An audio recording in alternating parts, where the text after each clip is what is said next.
Assalamualaikum warahmatullahi wabarakatuh. Bismillahirrahmanirrahim. Alhamdulillahi rabbil alamin.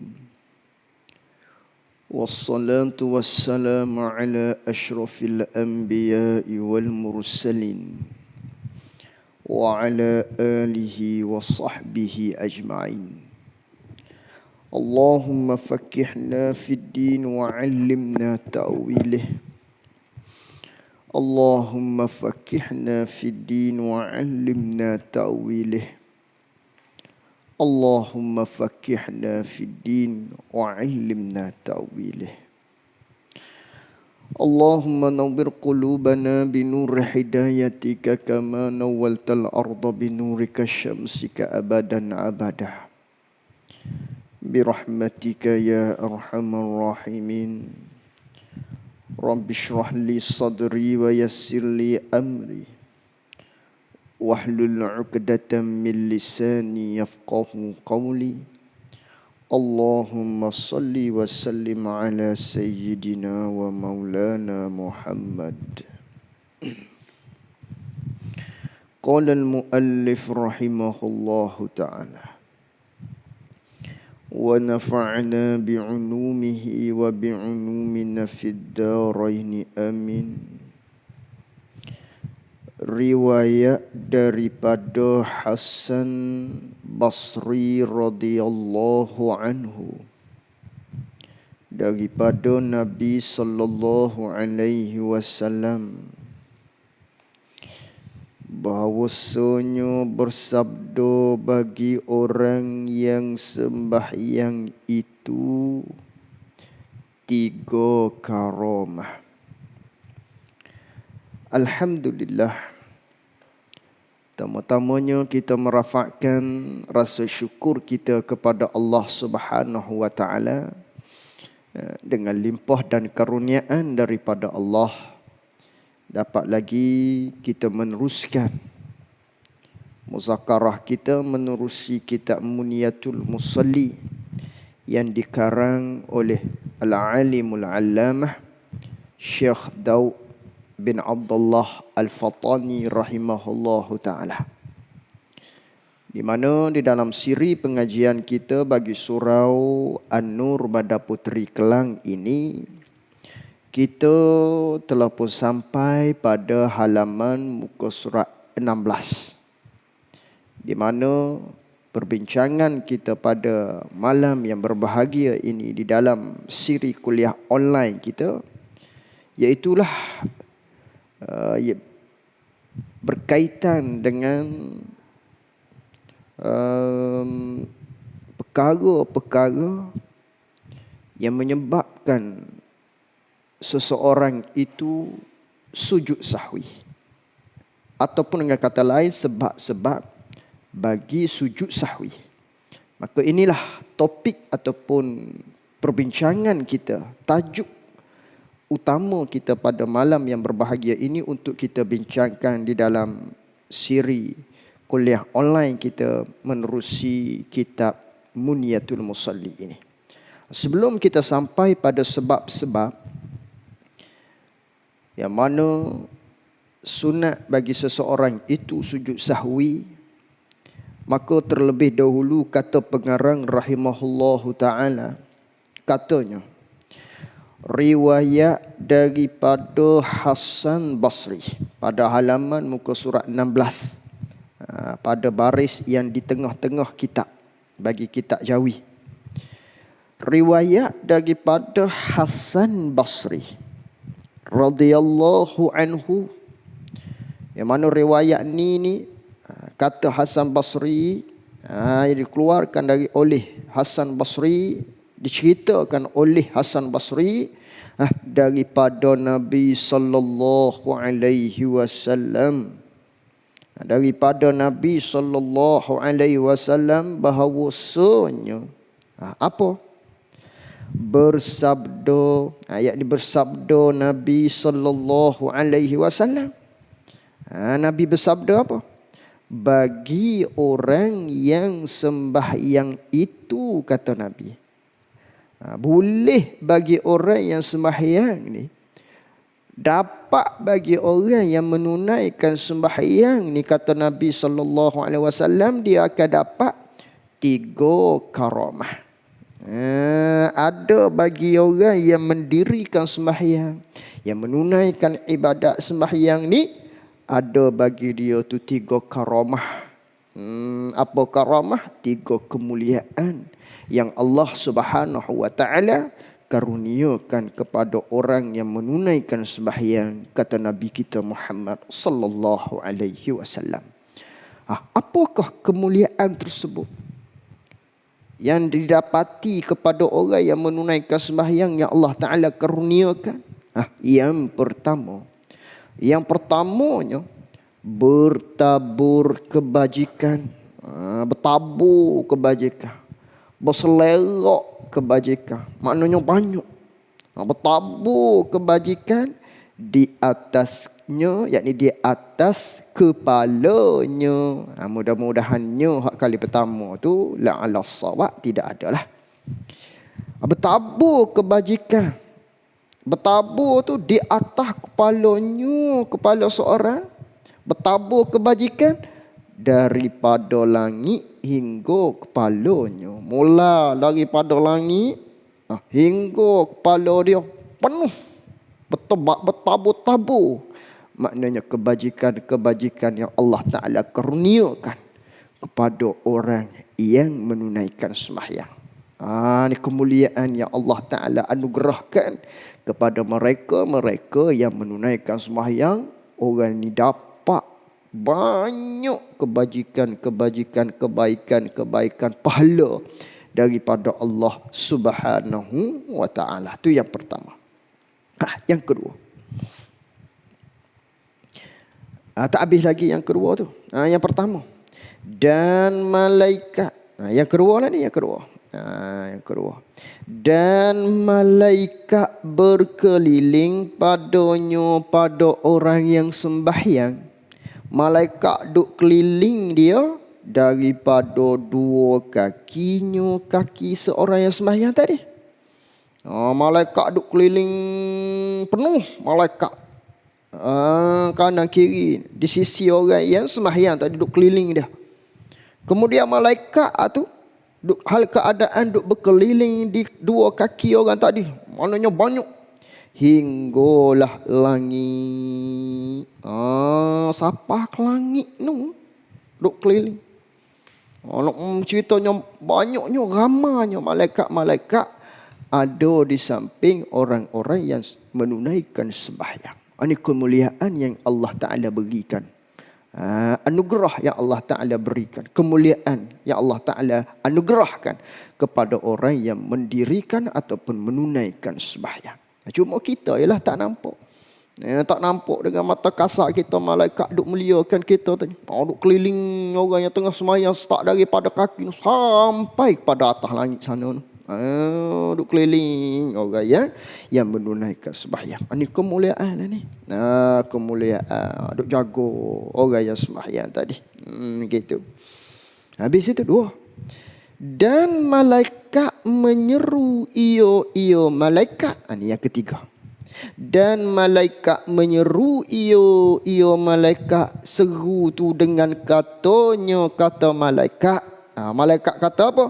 Jikalau mengetahui oleh hamba yang menunaikan sembahyang tadi tu, serta orang yang iyo hamba tu munajat dengan dia, dengan orang yakni Allah.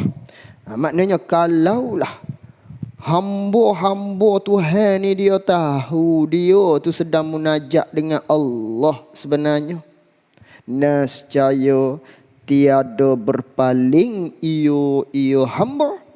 Nescaya takkan berhenti hamba hak menunaikan sembahyang ni daripada sembahyang bagi hamba. Malaikat duk bercakap dengan dia. Kalau mu tahu, mu tu duk munajat dengan Tuhanmu, Oh, tentulah mu ni tak akan berhenti daripada sembahyang. Malaikat duk kata kepada kita, orang yang menunaikan sembahyang. Ini karamah. 3 kemuliaan yang Allah Ta'ala anugerahkan kepada orang yang menunaikan sembahyang. Kebajikannya bertaburan daripada atas hingga ke langit. Yang keduanya berkeliling malaikat yang keduanya berkeliling malaikat-malaikat. Yang keduanya berkeliling malaikat-malaikat di tepi dia. Duduk likung orang yang sembahyang ni hingga ke langit sana. Yang ketiga, malaikat duk kata kepada kita, kalau mu tahu mu sedang duk munajat dengan Allah, mu tak akan berhenti daripada sembahyang ini. Ini kemuliaan, anugerah yang Allah Ta'ala anugerahkan, berikan kepada mereka-mereka yang menunaikan sembahyang. Itu dia. Maka inilah 3 perkara yang disebut tadi di dalam hadis tadi. Inilah karamah yang yang dimuliakan oleh Allah, yang Allah Ta'ala muliakan akan orang yang sembahyang. Ini Allah Ta'ala beri kepada orang yang menunaikan sembahyang.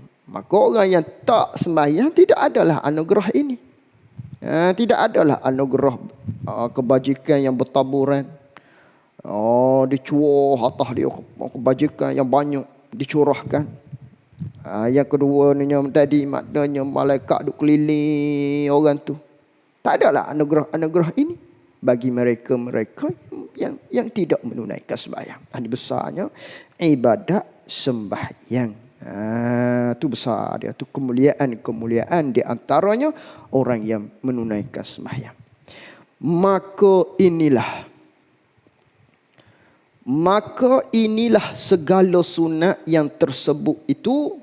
Maka inilah segala sunat yang tersebut itu. Silap. Maka inilah. Baca kitab Malik tu. Tak kena. Maka inilah. Apa inilah? Segala sunat yang tersebut itu. Ini kembali kepada hak pertemuan kita yang lalu. Hak duk cerita berkaitan dengan sunat-sunat di dalam sembahyang supaya menghadirkan hati kita ketika mana kita sembahyang. Hak tu semua tu ialah kesempurnaan sembahyang. Tu ialah kesempurnaan bagi sembahyang. Maka nak sempurna sembahyang, mesti hadirkan ketika mana kita sembahyang dengan apa yang telah kita bicara pada pertemuan-pertemuan kita yang telah lalu. Itulah maknanya segala sunat yang tersebut tadi ialah kesempurnaan bagi sembahyang. Dan ialah ala sawab ialah. Dan ialah adab yang dituntut. Dan ialah hak segala sunat hak telah kita bicara pada pertemuan kita yang lalu tu. Untuk menghadirkan khusyuk dan lain-lain. Tu ialah adab yang dituntut memelihara akan adab. Salah satu daripada adab-adab sembahyang yang dituntut oleh syarak supaya kita jaga perkara-perkara tersebut. Supaya apa? Supaya dinamakan akan seorang. Ilah pada kata kerana apa dituntut tu? Adab-adab tadi supaya dinamakan akan seorang tadi, orang yang memeliharakan sembahyang dan mendirikan hak bagi sembahyang. Supaya kita dinamakan orang-orang yang memelihara sembahyang dan orang-orang yang benar-benar mendirikan hak bagi sembahyang. Maka kita kena buatlah. Walaupun sah tidak menghadirkan kekhusyuan di dalam sembahyang, sah. Tapi tak sempurnalah sembahyang kita. Kita kena jaga supaya kita dinamakan orang yang benar-benar pelihara sembahyang dan benar-benar orang yang mendirikan akan hak-hak bagi sembahyang itu sendiri. Kita kena jaga dia. Itu kesempurnaan bagi sembahyang. Itulah kita bicara pada pertemuan kita yang telah lalu. Habis itu. Baik. Kata muallif rahimahullahu ta'ala, ketahui olehmu, hei mereka-mereka yang menuntut ilmu, mu kena tahu sunat hai'ah itu, bermula sunat hai'ah itu. Sunat hai'ah ni hak di dalam sembahyang itulah. Yang mana di dalam sembahyang ada rukun, ada sunat. Ada hak fardu, ada hak sunat. Maka hak rukun-rukun tak dapat tidak, perlu kita buat. Hak fardu tak dapat tidak, perlu kita laksanakan. Tak laksanakan dia, maka batal sembahyang kita. Ada juga nama sunat. Dalam kelakuan sembahyang tu ada hak sunat.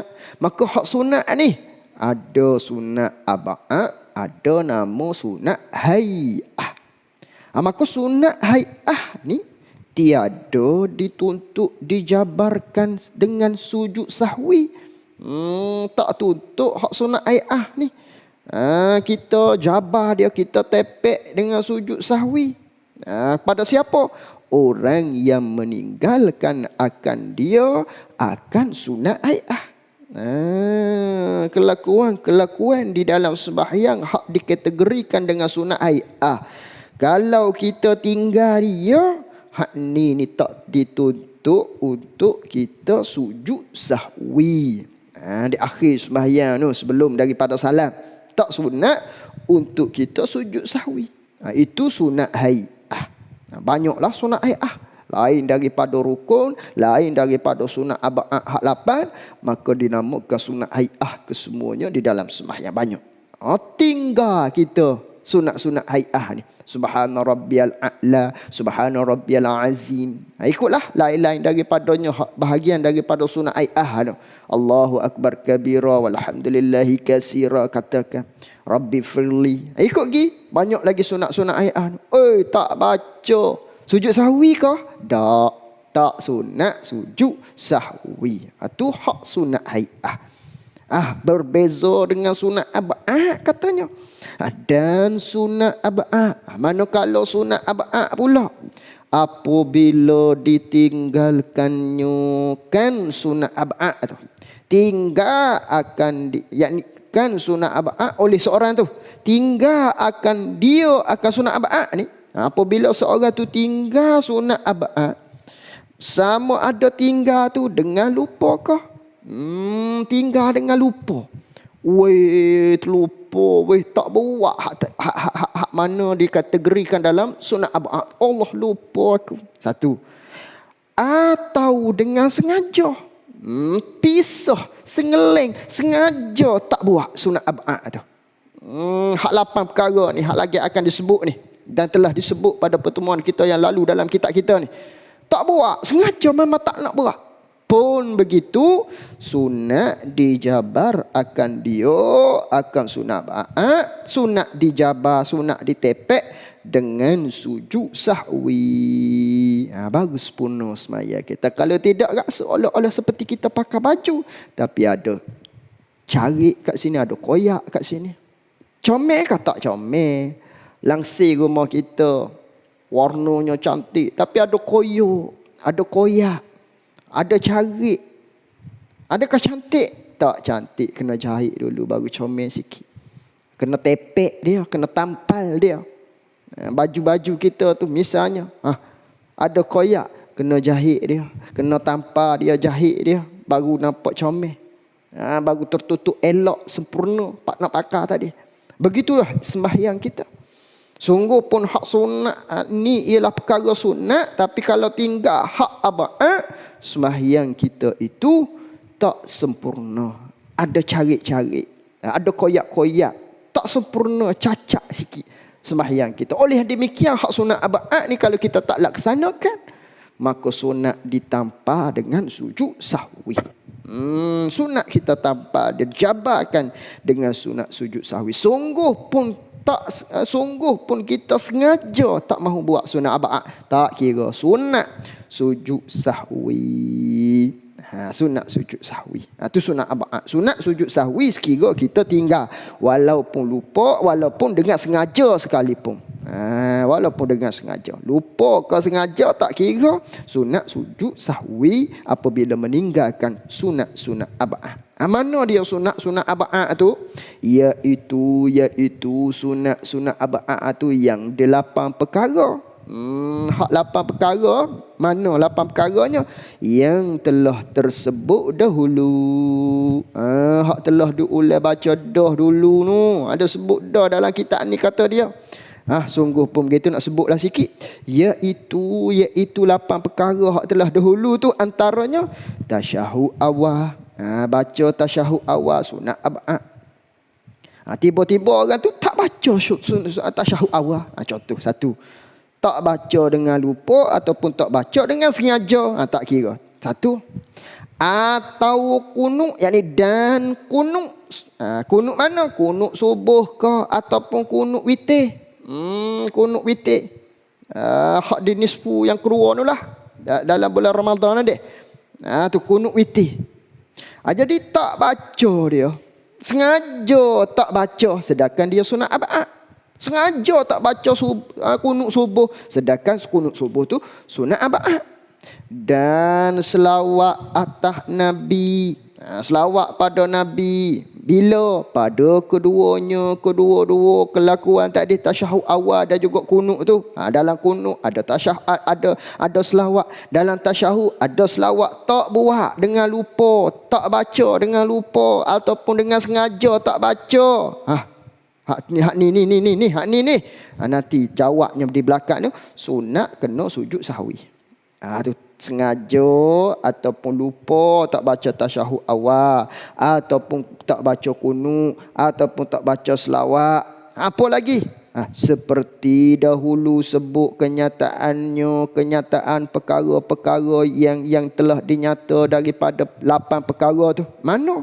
Hal lain lagi tu dia tak sebut dah. Dia telah sebut dah di halaman muka surat 9. Kita kena buka dalam kitab ni di halaman muka surat 9 dulu tu.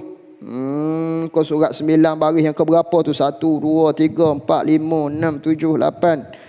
8. Baris yang ke-8. Baris yang ke-9. Di muka surat 9 baris yang ke-9. Kena catat. Situ ada dah kat sana tu. Membicarakan berkaitan dengan apakah sunat-sunat ab'ad yang 8 perkara. Satunya tasyahud awal. Yang keduanya diri kita duduk pada tasyahud awal. Yang seterusnya selawat pada kunut. Selawat pada kunut. Begitu juga hak selawat pada tasyahud tu. Kemudian baca kunut. Kemudian berdiri pada kunut. Dan selawat ke atas keluarga Nabi. Ni semua 7 perkara. 8 perkara. Jadi 8 perkara ni lupa ke ataupun sengaja ke kita tinggal tak buat dia, maka pada ketika tu jawabnya mana kitab kita tadi? Maka jawabnya sunat iyo musalli tu. Hak tinggal 8 perkara daripada sunat ab'ad, sama ada lupa ataupun sengaja ni, sunat sujud sahwi. Bila sunat sujud sahwi tu?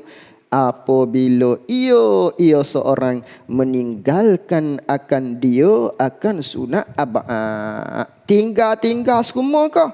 Tinggal tu akan salah satu daripada yang 8 itu. Dia tinggal salah satu je. Tidak kata dalam semaya tu tinggal 8-8. Tidak.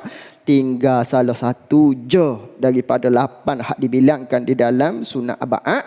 Sengaja ataupun tidak, dengan lupa, maka sunat kita sujud sahwi. Apabila sebelum daripada kita memberi salam. Sunat turun untuk sujud sahwi. Tu dia. Tu satu. Sebab yang menyebabkan seseorang itu sunat sujud sahwi. Tinggal salah satu daripada 8 perkara kategori sunat ab'ad. Satu. Itu sebab-sebab dia. Sebab-sebab yang kedua, hak sunat kita sujud sahwi, apa dia lagi? Atau ni masuk dalam kata sebab-sebab perkara-perkara yang menyebabkan seseorang itu sunat sujud sahwi. Bukan hanya semata-mata tinggal maknanya sunat ab'ad sahaja yang sunat sujud sahwi weh. Ada banyak lagi. Ada banyak lagi yang nak dibilangkan pada pertemuan kita malam ini dan juga akan datang. Sebab hak sunat kita sujud sahwi. Satu, tak buat sunat abad. Sama ada tak buat tu dengan lupa ke ataupun dengan sengaja. Sunat sujud sahwi. Satu. Itu sebab yang pertama. Sebab yang kedua ni. Atau ia seorang mengerjakan sesuatu perbuatan, dia buat satu-satu kelakuan di dalam sembahyang yang membatalkan sembahyang, batal sembahyang jika dia buat tu dengan sengaja. Buat satu benda yang kalaulah kita buat dengan sengaja batal. Itu. Tiada membatalkan dia akan sembahyang kalau kita buat tu dengan lupa. Ini yang kedua, sebab-sebab yang menyebabkan seorang itu sunat sujud sahwi. Iaitulah melakukan tiap-tiap kelakuan yang ada di dalam sembahyang. Kalau kita buat dia dengan sengaja batal. Tapi kalau dengan lupa tak batal. Perbuatan tu nanti kalau kita buat, oleh kerana kita buat dengan lupa, kalau buat dengan sengaja batal. Kalau buat dengan lupa, dengan tak ingat, dengan tak sedar, dalam sembahyang ni, sudah dah lah lupa, tak batal. Tak batal, tapi sengaja batal. Lupa tak batal. Kalau buat dengan lupa, tak batal sekalipun, sunat sujud sahwi. Ini sebab yang kedua bagi perkara-perkara yang menyebabkan seseorang tersebut untuk sujud sahwi. Sunat sujud sahwi. Iaitulah melakukan perkara yang mana perkara ni kalau kita buat dengan sengaja batal. Kalau buat dengan tak sengaja, dengan lupa, maka tak batal. Apa dia? Buat dengan sengaja batal. Kalau buat dengan lupa tak batal gitu. Seperti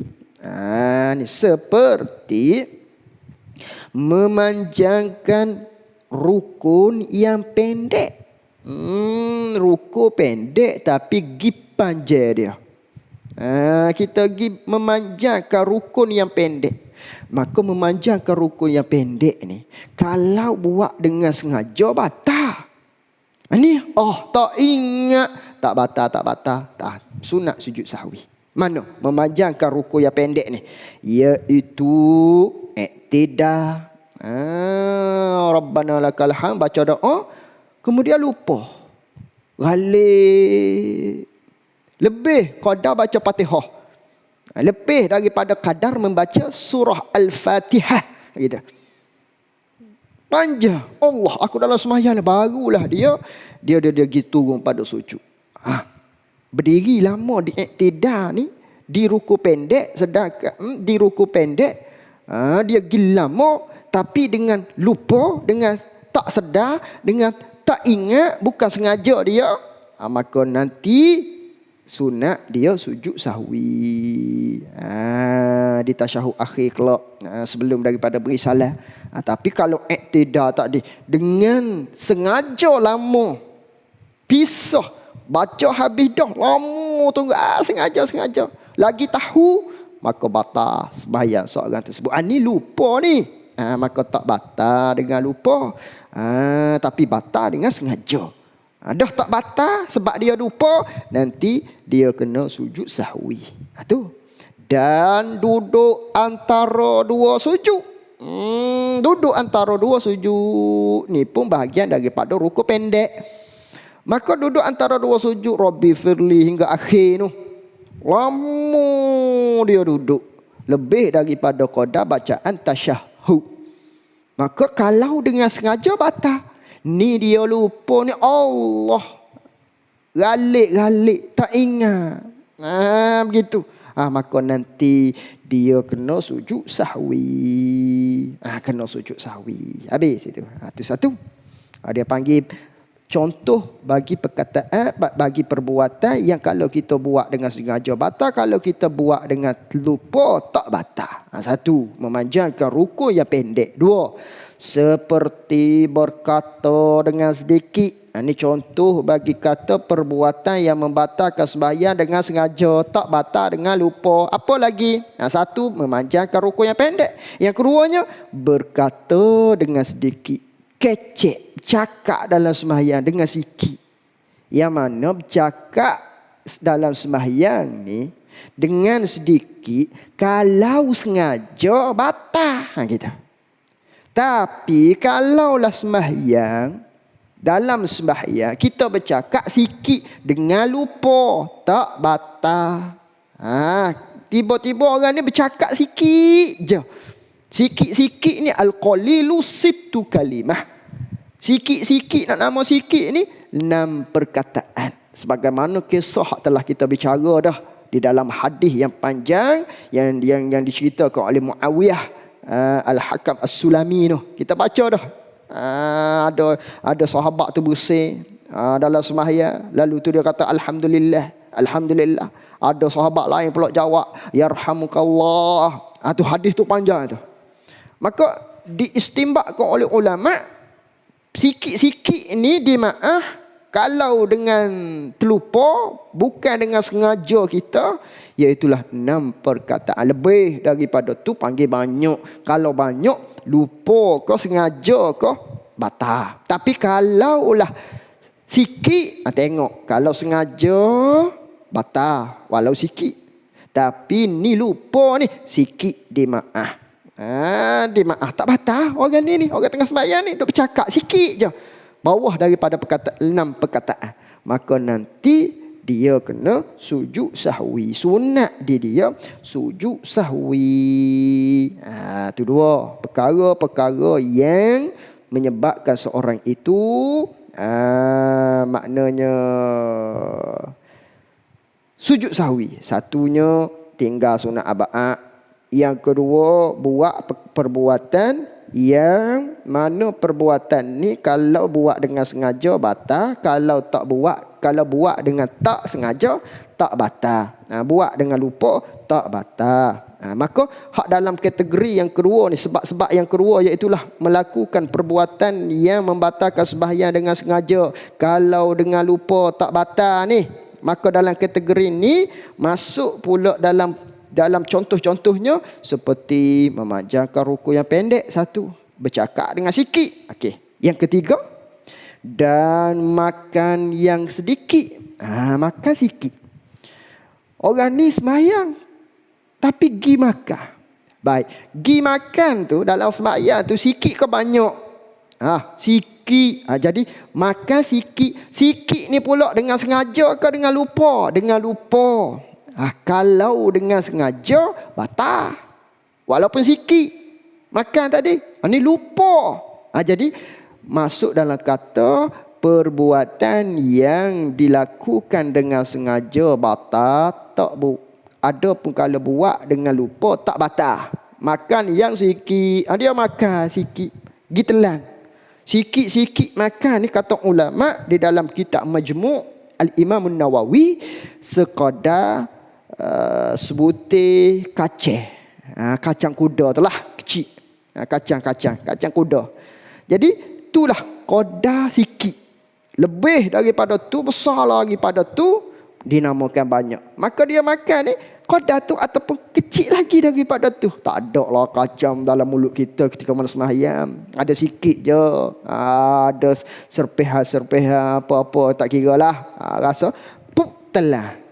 Kita makan terlan dengan lupa Allah, aku sembahyang ni. Sunat sujud sahwi. Dengan tak sengaja tertelan, sunat sujud sahwi. Kalau dengan sengaja batal tu. Makan sedikit ni walau sengaja batal. Tapi kalau dengan terlupa, dengan tak ingat, dengan tak sengaja ni tak batal makan yang sedikit. Tapi sunat kita sujud sahwi.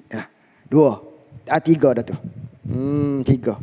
Memanjangkan rukun yang pendek, bercakap sedikit, makan sedikit. Yang keempat, atau melebihkan rakaatnya. Rakaat bagi seorang, dia melebihkan rakaat. Melebih rakaat, makan dengan sikit. Melebih rakaat ni maksudnya Dia bangun kalau zuhur 4 rakaat, melebih rakaat jadi 5. Tu, bangun dia rakaat yang ke-5. Alamak, terlebih ni. Duduk untuk tahiyat akhir. Sunat sujud sahwi. Kerana apa? Dia buat dengan tak sengaja, dengan lupa. Dia naik yang ke-5 tu bukan dengan sengaja. Kalau dengan sengaja batal. Ni tak sengaja, ni lupa ni naik rakaat yang ke-5. Baru ingat. Turun tahiyat akhir, baca, kemudian sujud sahwi, baru beri salam. Tu dia. Jadi cakap sedikit, makan sikit, melebihkan rakaat ni dengan lupa lah. Dengan lupa. Kalau dengan sengaja batal. Kalau buat perkara-perkara semua tadi, memanjang rukun pendek, berkata-kata dengan sedikit, makan yang sedikit, lebihkan rakaat tapi dengan lupa, maka sunat sujud sahwi. Sunat kita sujud sahwi. Ni pada malam ni kita bicara berkaitan dengan sebab-sebab yang menyebabkan seorang itu sujud sahwi. Jadi 2 baru yang kita bicara pada malam ini. Yang pertama, tinggal sunat ab'ad, salah satu daripada sunat ab'ad. Yang keduanya, melakukan perbuatan yang kalaulah kita buat dalam sembahyang dengan sengaja batal, kalau dengan lupa tak batal. Maka sunat juga sujud sahwi. Wallahu alam. Kita akan sambung lagi pada yang ketiga nanti. Wallahu alam. Wa ilmuhu atam. Jazakumullah khairan jazak. Assalamualaikum warahmatullahi wabarakatuh.